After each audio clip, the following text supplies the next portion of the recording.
authors. I'm Joanne Morrell, children's and young adult fiction writer and author of short non-fiction for authors. Thanks for joining me for the Hybrid Author podcast, sharing interviews from industry professionals to help you forge a career as a hybrid author, both independently and traditionally publishing your books. You can get the show notes for each episode and sign up for your free author pass over at the Hybrid Author website to discover your writing process, get tips on how to publish productively, and get comfortable promoting your books at www.hybridauthor.com.au. Let's crack on with the episode.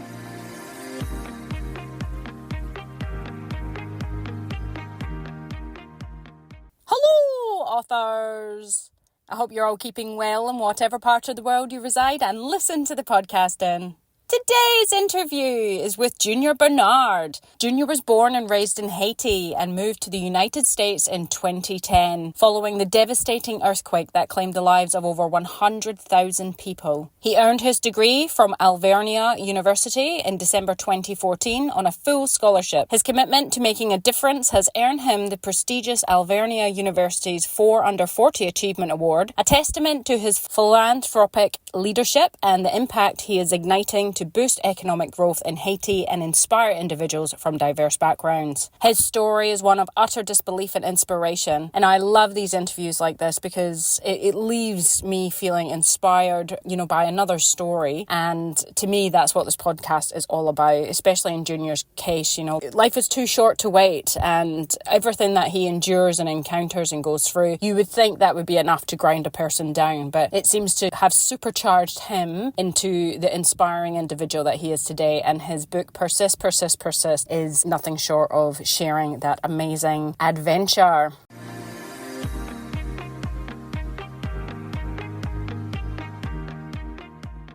So in my author adventure this week, I am back from a cruise.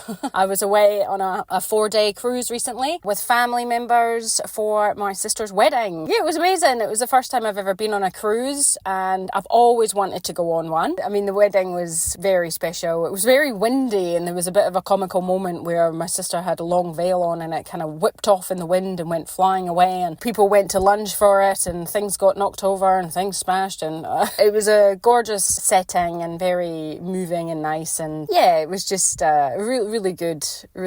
And boat itself was awesome. I loved it. We had such a good time. There was the food was amazing, the entertainment was really good. It was really nice looking out to sea during the day. I was a bit spun out because it's just vast nothing, but at night, and I felt a bit strange, it was a bit wobbly, I guess is the word, and at night when it was just black and nothing, I was a little bit like, oh, that's a bit eerie. Now, we had a fantastic time. Highly recommend it for everybody else. It was funny because after it, about 3 days after, I started to feel like I was still on the boat, whereas most people feel like it afterwards. I used to feel like that coming off a treadmill. You still feel like you're on it, that motion. I'd definitely go on one again. We never had a window room or anything, and I always thought that I would feel a bit claustrophobic without something like that, but I didn't at all. The rooms were a bit sardine. When you go in, you think, oh, this is small, but it's enough. You're not in your room. And the beds were super comfortable. I slept really well. I felt like I sort of rocked to sleep. It was funny, and the bathrooms, they really utilise the space, like the showers. I made sure it was what I thought it was before I pulled this rope, because it looked like a bell, it looked like an alarm, but it was actually a clothesline that you pulled from one side of the shower to the other to hang up your wet bathers, which is really clever, I thought. And when I was in the shower,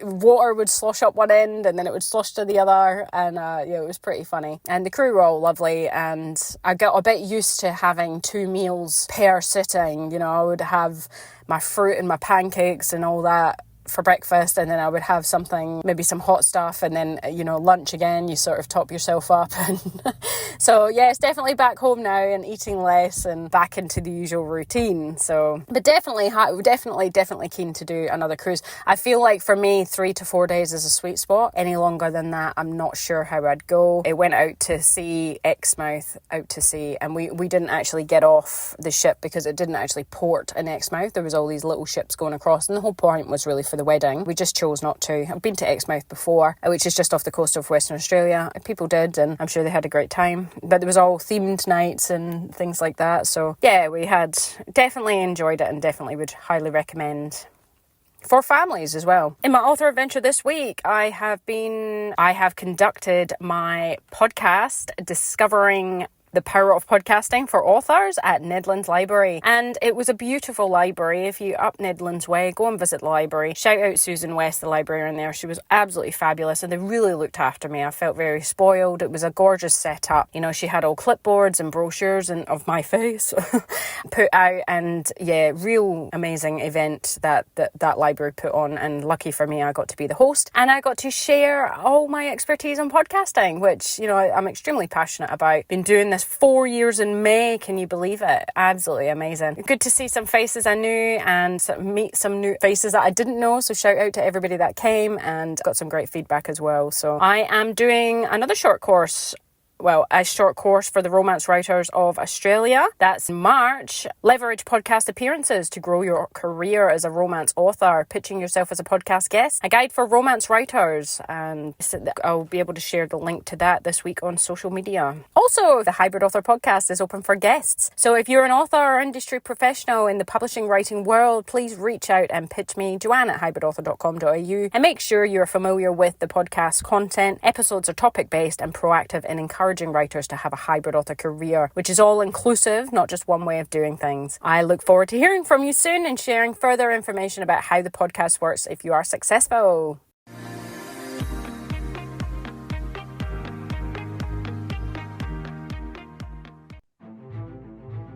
Thorn Creative, where beautiful websites for authors are brought to life. No matter what stage you're at with your writing, your stories deserve a dedicated space to shine. Whether you're just starting out or have a bookshelf full of bestsellers, your website is the hub of your author business, binding everything you and your books offer together. Thorn Creative can nurture all aspects of redesigning your old site or start afresh from the initial design.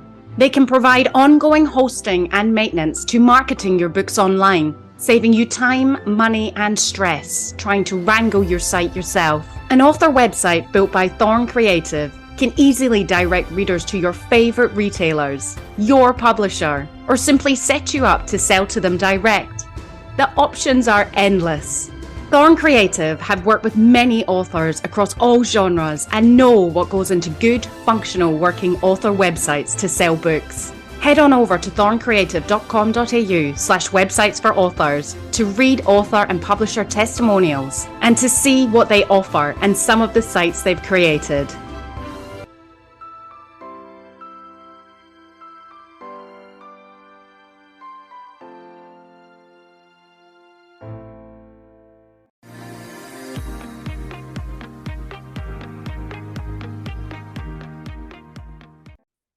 Junior was born and raised in Haiti and moved to the United States in 2010 following the devastating earthquake that claimed the lives of over 100,000 people.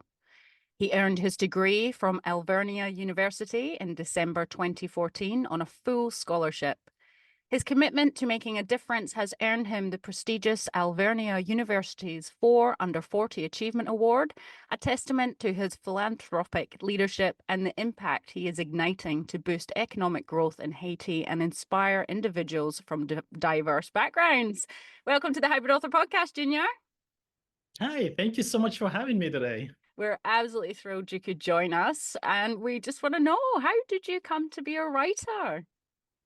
Well, I would say a little bit by accident. When I first moved here from Haiti, I attended Alvernia University. And as you can imagine, because I have an accent, I often had students asking me, where are you from? I'd tell them I'm from Haiti. But all of a sudden, people would ask me, oh my gosh, were you there when the earthquake happened? Again, it was back in 2011. We had that catastrophic earthquake. And that would open up a lot of conversations about how I grew up.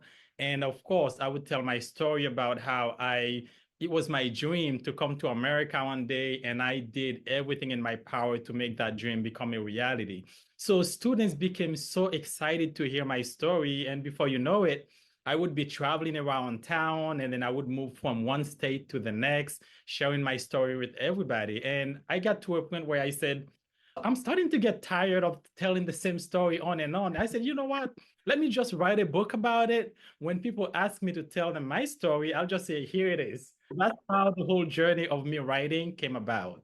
Amazing. I know I spoke to someone yesterday and the same thing. They had been through quite a big life-changing event, and that's what I said. I said you have to keep saying, sharing that same story and reliving that moments, and it's not all joyful as well. Sometimes, it's probably been quite a hard time in your life as well. So yeah, book form and passing people across to it is probably the best option. So the book is called Persist, Persist, Persist, which it sounds like, a good title for what you've achieved in your life. But you share a harrowing yet inspiring journey from begging on the streets to surviving, such a major earthquake and dodging bullets. What kept you moving forward in the challenges, and how did writing this book help you reflect on that persistence?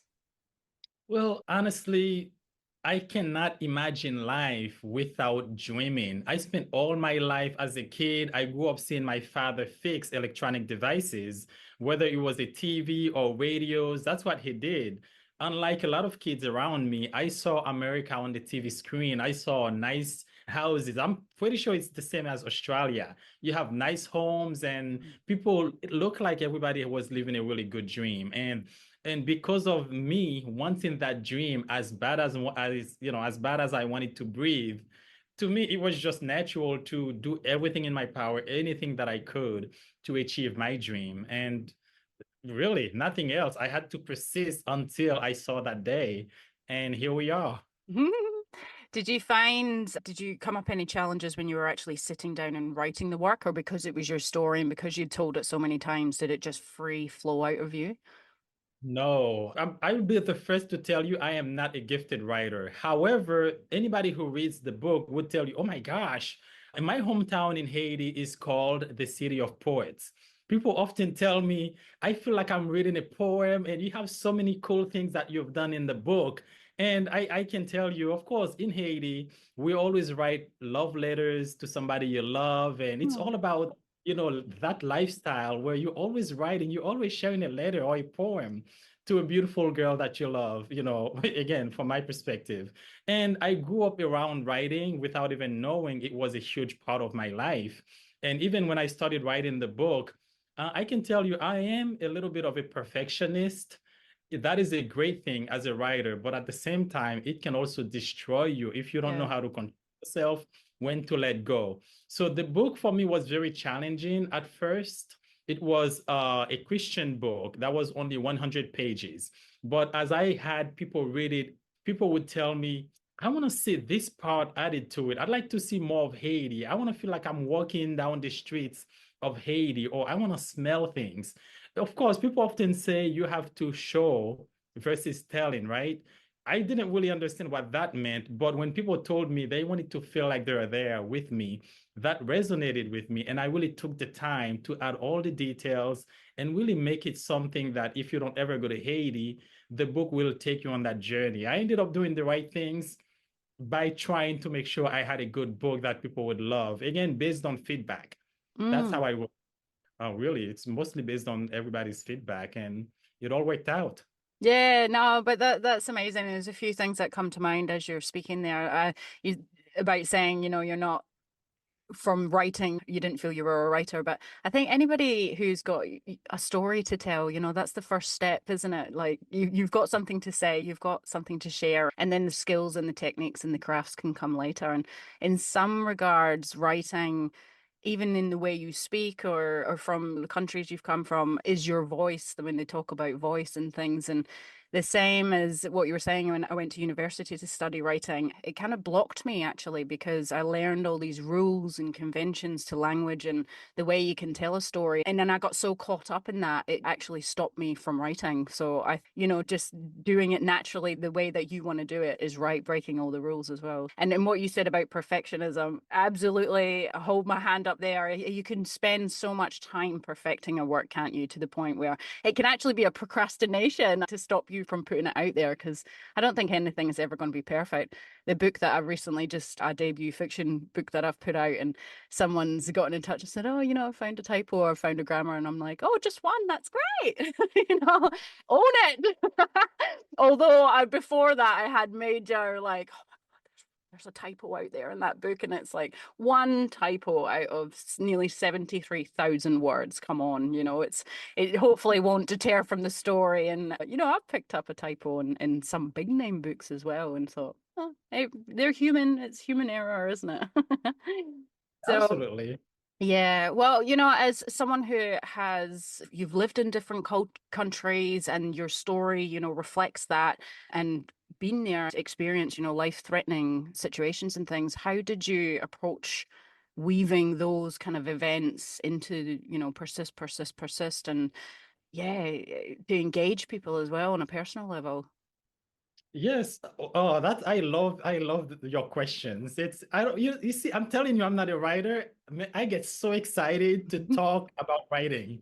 It's a lot of fun. I can tell you the most challenging part for me when it comes to writing that book was the structure. Do I write it, in a chronological way, or do I go back and forth? And I cannot stand boring books. I'm one of those people. If I'm starting to fall asleep, I won't read it. Yeah. He's one of my favorite writers. You feel like you're watching a movie. I love books like, again, from James Patterson Yeah. and also The Alchemist. All these books are some of my favorite books. So going back to your question, it was very challenging from the moment I started writing the book to the moment where I finally finished it. Again, it took me a few years to get the book done. I wanted to make sure people would not get bored reading the book. So first of all, I had to choose all the parts I thought would keep people engaged, and then how do I connect it all together? Right. So as you read, for me, I would do a lot of going back and forth. You start reading in the present time, but then I would take you back to something that happened that related to whatever I'm going through at the moment during the current day in the book. So that's really how I wrote it. I would go back and forth a lot. And of course, you have to make sure you don't get people confused in doing that. Whether I was in the Dominican Republic, going back to Haiti and experience the earthquake, and then moving to the US, I somehow managed to have the story flow and still have the ability to go back and forth. But Yeah. I'm telling you, it was the most challenging part of writing the book. Right, right, doing that. So not sort of reliving what you went through. You didn't, was that challenging, or not so much because you were freely kind of speaking about your story beforehand? Yes, well, it was challenging because I started working on the book right when I moved to the US from Haiti. Everything was still so fresh. Mhm. And at times, I would be writing a section in the book. I would be in tear, or I would get so Yeah. excited and be so happy. Sometimes I would stop the writing just to call certain people, whether it was to be grateful or to talk about something fun that happened. Yeah. Everything in me writing the book. And it brought me so much joy, but of course, a lot of pain. Mm. And, I never really overthink it. I had to write it. And I just really focused on all the good memories and the times when I would stop the writing just to make a phone call, to be grateful to somebody who did something.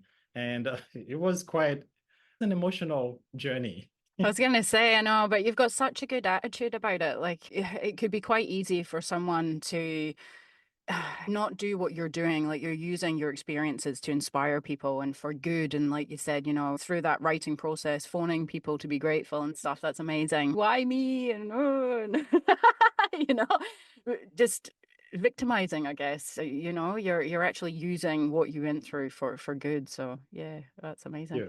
So, you as someone who has lived through such adversity, what advice do you have for aspiring writers who are facing their own struggles and doubts through personal, emotional journeys and things? How important is the theme of persistence, not just in life, but in writing and publishing a book? Oh, persistence is everything. You cannot write a book without persistence.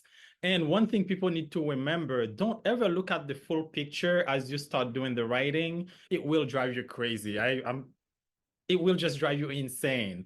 Just take it one step at a time, focus on that one chapter or that one page, or even the first three paragraphs you have to do for the day. And don't worry about the full picture because it's gonna really scare you. It's Mm. really scary because the book is a lot of work. But if you try to have fun with it and don't even think about when it's gonna be done, just do it as you go and really try to enjoy it, you will persist without even thinking about it. But persistence is everything in writing. And it's such an experience that you will be so proud that you took the time to write the book. Like now, when I think about people writing a book, I'm like, I am on top of the world. I did all that all behind me now. Now I get to have fun and celebrate it. And the book is here. It's not going anywhere. It is, you feel like a superhero when you write a book. If you really put in the efforts, it is that satisfying to do it. And I would encourage everyone, all of your listeners, everyone in your audience, please, if you have a book in you, which I believe most of us do, go ahead, do yourself a favor, write that book. You cannot regret having written a book. Yeah, no, that's amazing. Well said. And how did you come up with the title then? Persist, persist, persist. Is that when you thought about all your life experiences and thought, how did I get from here to there to where I was now? Or how did the title come? Well, I struggled to come up with the title when all along it was always there with me. And I'll tell you why. I'm glad you watched my video, my speech. Mm. If you notice, at some point during the speech, I said persist, persist, and persist again towards the end of the video. So after I had that speech, all along, I became known as the guy on campus as the persist, persist, persist guy. So all the professors, they often would show the video on, to their students just to Yeah. inspire them. And then whenever they talked about me, of course, I'm still involved with the university. And that's why I went to the university for the award that we had recently. People kept saying persist, persist, persist. And last time I was there was back in October. One of the nuns, it's a university that was ran by nuns. Yep. And they kept introducing me to people and saying, persist, persist, persist. That's when it hit me. I said, what am I doing? That should be the title of the book. Oh, So that's amazing. But it's quite a good personal brand to have. You're known as the persist guy. You have the book Persist, Persist, Persist. And then I can just see you going in to speak to audiences and everybody as soon as you come out, persist, persist, persist. It's probably what you're going to get known for. So yeah, I love that. yeah, that is what it is now. And I love it. And I like that it's not just once, right? You say 3 times, something will click in your brain. And that's why I chose, to say 3 times instead of just one. Yeah, no, I love that. That's absolutely fantastic. And in terms of, are you writing again? Are you writing another book just now, or are you just enjoying you've just enjoying persist, persist, persist? Man, that's a very good question. I can tell you, I have developed such love for writing. To me, I feel like because it takes so long, at least for me, every writer is different. For some people, they'll get it real fast in a few months. For me, it takes me so long. I would do it again, but I feel like I don't have enough lifetime to write a book, to become a writer, as in something I do regularly. However, my goal is to be able to write at night or in the morning for fun. I want to do it to enjoy myself. Right now, I'm not working on anything, but I can tell you I have about 12 ideas for books, mostly on the inspirational side, more like the alchemy. I really like anything inspirational in hope they can last, a long time, because I'm really into classic books. Yeah. That would be shooting for next time.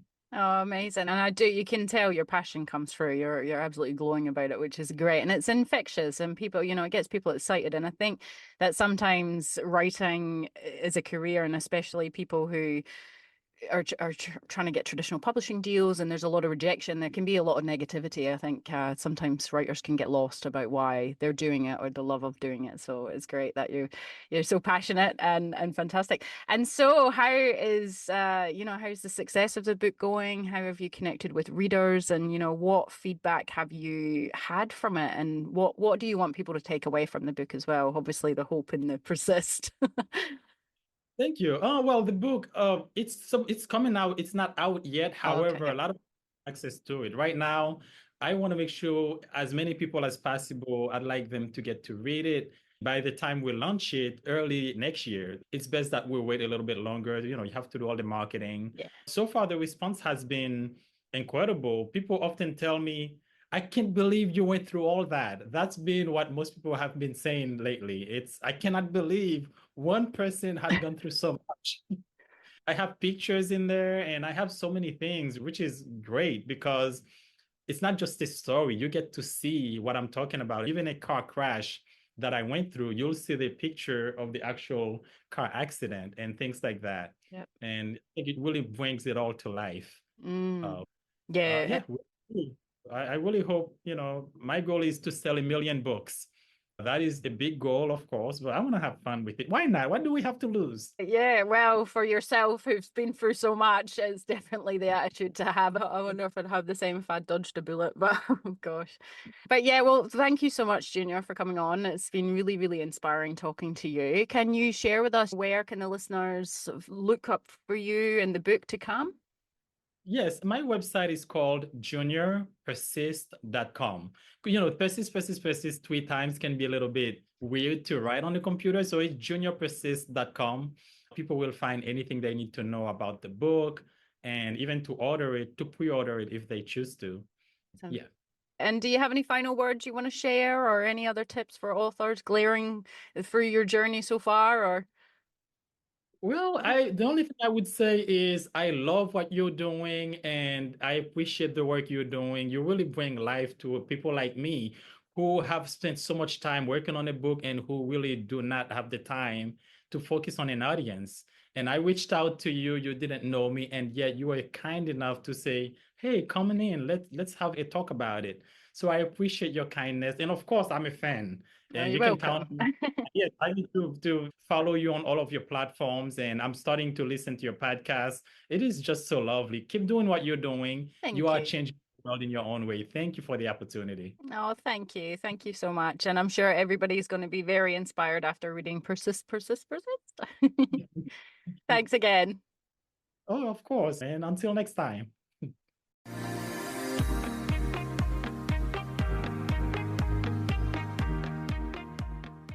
So there you have it, folks. The truly inspiring and uplifting Junior Bernard.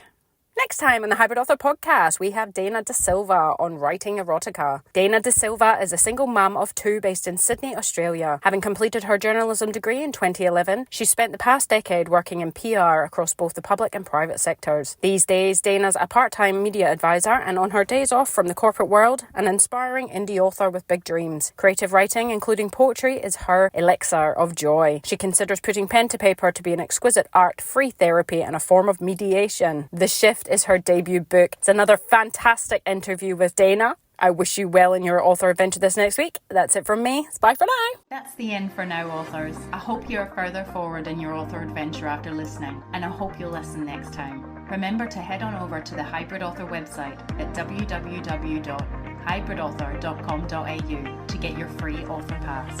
It's bye for now.